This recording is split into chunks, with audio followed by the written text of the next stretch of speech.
लक्ष्मी देवी नारायणी नमो नमः। जय जय श्री गणेशाय नमो नमः। वक्रतुंड महाकाय सूर्यकोटि संप्रभा निर्विघ्नं देव शुभ कार्येषु सर्वदा। जय जय श्री गणेशाय नमो नमः। जय गणेश गिरिजा सुमन मंगल मूल सुजान कातुद्यादा सुतुम देव अभय वरदान। जय जय श्री गणेशाय नमो नमः। गौरी गणे लक्ष्मी देवी नारायणी नमो नमः। जय जय श्री गणेशाय नमो नमः। कंठे यस्य विराजते ईगलम गंगा जलम मस्तके वामे अंग गिरिराज गिरिराज यथा भवानी पतिहं नंदी सकंद गणराज सहित श्री विश्वनाथ प्रभु काशी मंदिर स्थितो खिले ग्वाद्यात सदा मंगलम। कपूर गौरम कर्वमुतारम संसार सारम भुजगेन्द्रहारम सदा वसंतम हृदयारविंदे भवम भवानी सहितम नमामि। करिदंडवत सप्रेम द्विज शिव सन्मुख कर जोई विनय करत गद गद सुर समुझ घोर गति मोई। बोलो हर हर महादेव की जय। जय बोलो माता गौरा पार्वती की जय। अखंड नंद बोधाय शिष्य संताप हरणे सच्चिदानंद रूपाय तस्मै श्री गुरुवे नमः। अखंड मंडलाकारं व्याप्तेन चराचरं पददर्शितेन तस्मै श्री गुरुवे नमः। अज्ञानतिमराधस् ज्ञाननचसकालाय चक्षुमृतम येन तस्मै श्री गुरुवे नमः। गुरुर्ब्रह्मा गुरुर्विष्णु गुरुर्देवो महेश्वरा गुरुर्साक्षात् परब्रह्म तस्मै श्री गुरुवे नमः। तुम्हारी सदा जय जयकारो गुरु महाराज तुम्हें सदा जय जयकारो। हे नीलकंठ महादेव में सदा जय जयकारो। हर हर महादेव तुम्हें सदा जय जयकारो।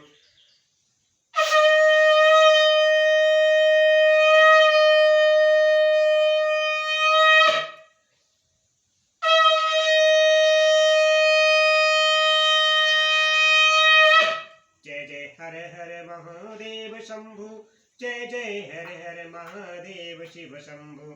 जय बोले महादेव शिव शंभु हर हर महादेव शिव शंभु। जय महादेव सदा जय करो। मैं श्री शिव महापुराण कथा यूट्यूब चैनल के माध्यम से सुना रहा हूँ सब भक्तजनों को। जो कल कथा मैंने सुनाई थी पार्वती का नामकरण विद्याधन नारद का हिमा मान के यहाँ जाना। पार्वती हाथ देकर भावी फल बताना। चिंतित हुए हिमामान को आश्वासन दे पार्वती का विवाह शिवजी के साथ करने को कहा और उनके संदेह का निवारण करना।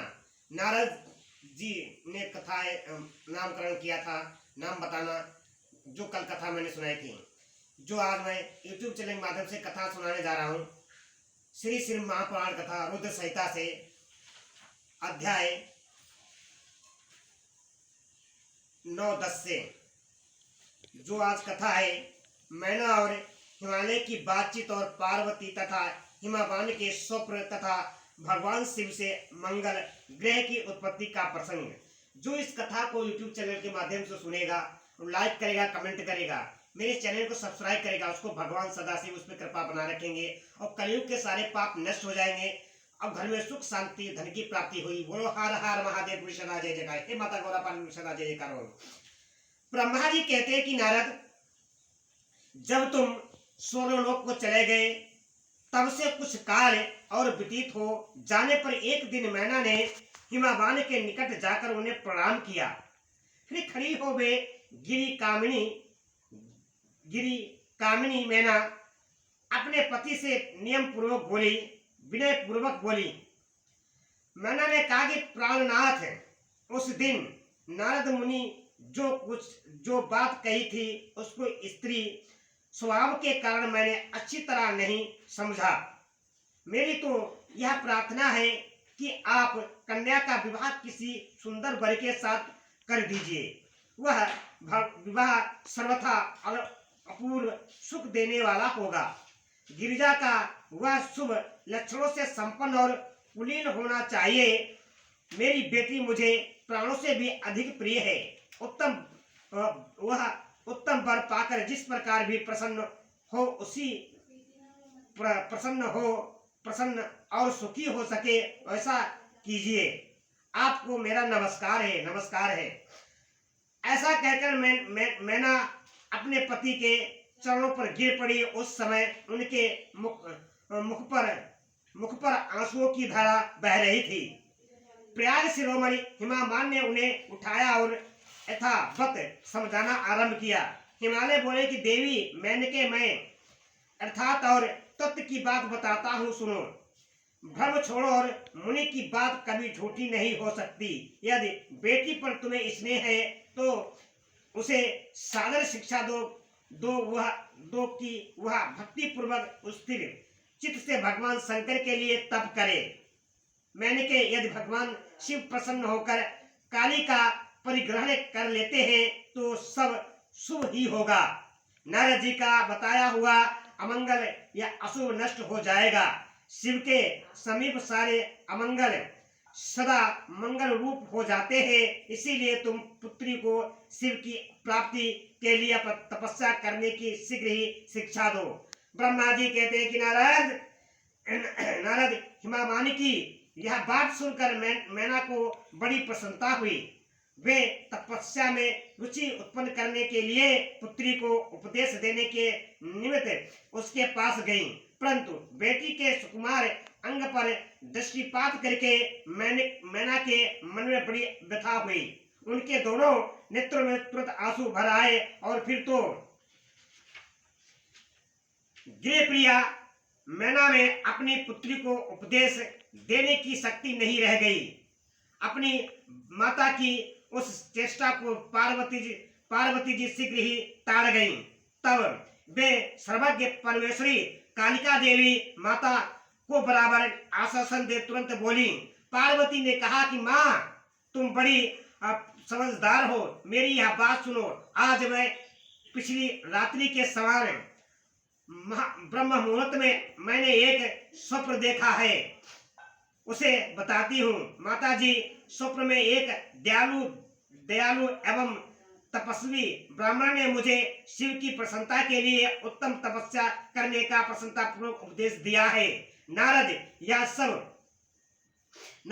सुनकर मैना के शीघ्र अपने पति को बुलाया और पुत्री को देखे हुए स्वप्न को पूर्णता कह सुनाया। मेनका के मुख से पुत्री के स्वप्न को सुनकर गिरिराज हिमालय बड़े प्रसन्न हुए और अपनी प्रिय पत्नी को समझाते हुए बोले कि गिरिराज ने कहा, प्रिय, पिछली रात में मैंने भी एक स्वप्न देखा है। मैं आदर पूर्वक उसे बताता हूँ, तुम प्रेम पूर्वक उसे सुनो। एक बड़े उत्तम तपस्वी थे। नारद जी ने वर के जैसे लक्षण बताए थे, उन्हीं लक्षणों से युक्त शरीर को उन्होंने धारण कर रखा था। वे बड़ी प्रसन्नता के साथ मेरे नगर के निकट तपस्या करने के लिए आए। उन्हें देखकर मुझे बड़ा हर्ष हुआ और मैं अपनी पुत्री को साथ लेकर उनके पास गया। उस समय मुझे ज्ञात हुआ कि नारद जी के बताए हुए वर भगवान शंभु ही हैं।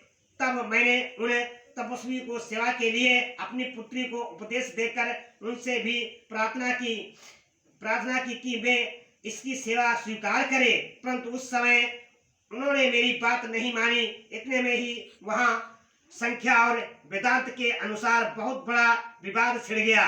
तदंतर उनकी आज्ञा से मेरी बेटी वहीं रह गई और अपने हृदय में उन्हीं की कामना रखकर भक्ति पूर्वक उनकी सेवा करने लगी। सुमुखी, यही मेरा देखा हुआ स्वप्न है जिसे मैंने तुम्हें बता दिया। अतः प्रिय, मैंने कुछ काल तक इस स्वप्न के फल की परीक्षा या प्रतीक्षा करनी चाहिए। इसे समय यही उचित जान पड़ता है। तुम निश्चित समझो, यही मेरा विचार है। ब्रह्मा जी कहते हैं कि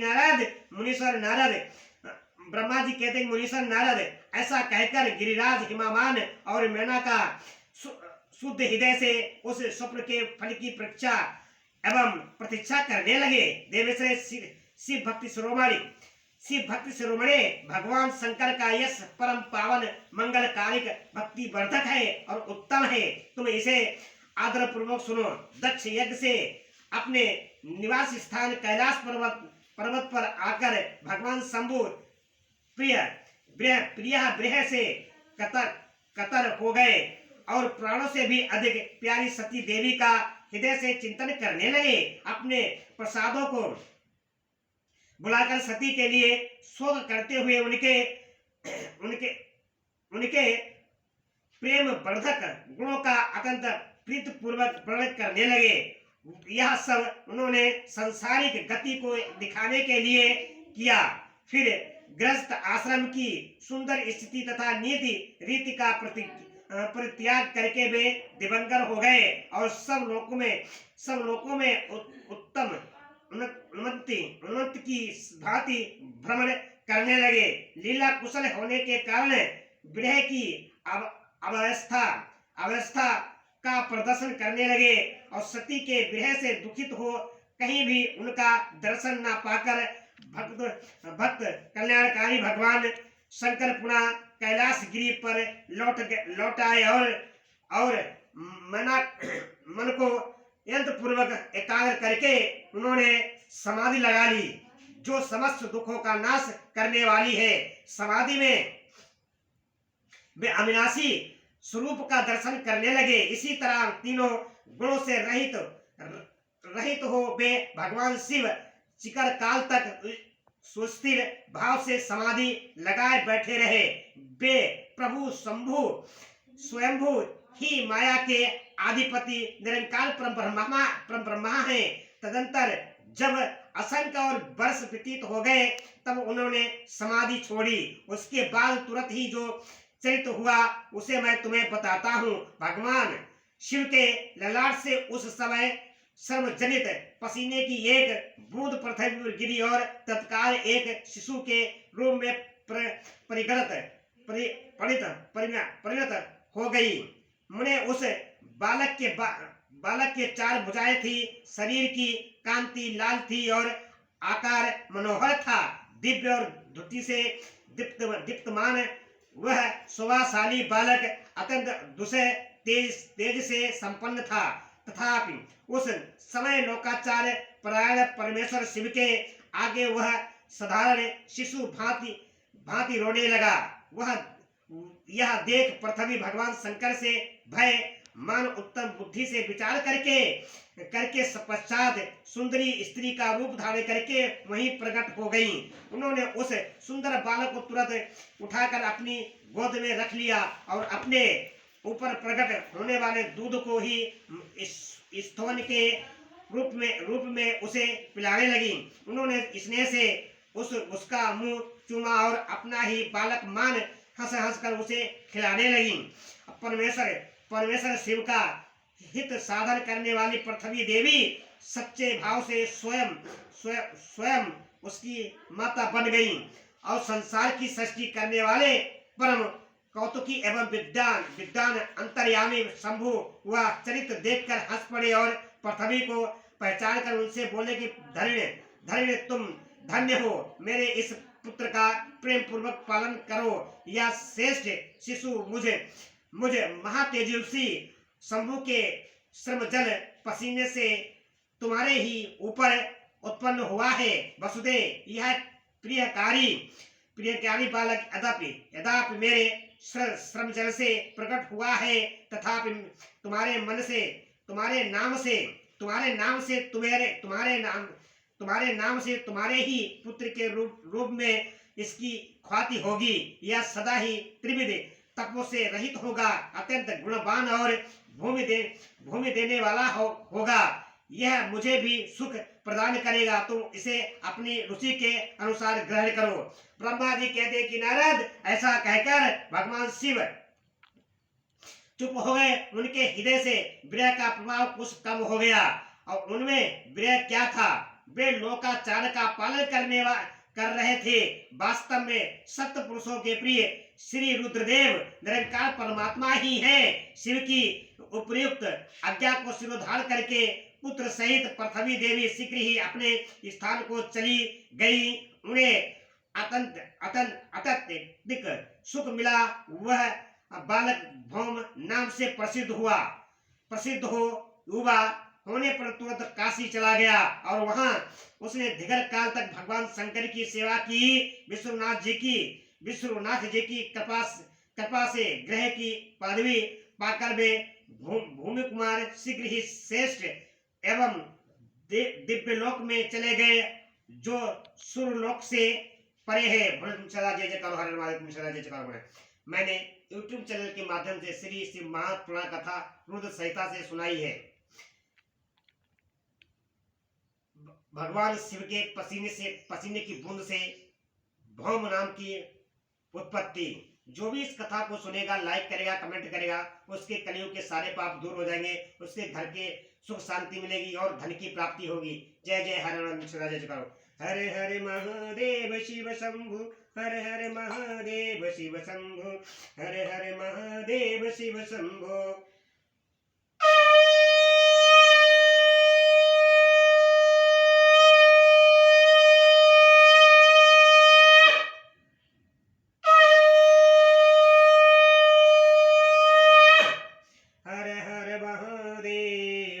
जय जय महादेव, जय जय महादेव, जय शिव शंभु, जय जय जय, जय शिव शंभु, जय जय जय, जय शिव शंभु, जय जय जय, जय शिव शंभु, जय जय जय। महादेव तु पुरारी, जय जय माता गौरा पार्वती, जय जय महादेव शिव शंभु, जय जय हरे हरे महादेव जी, जय जय।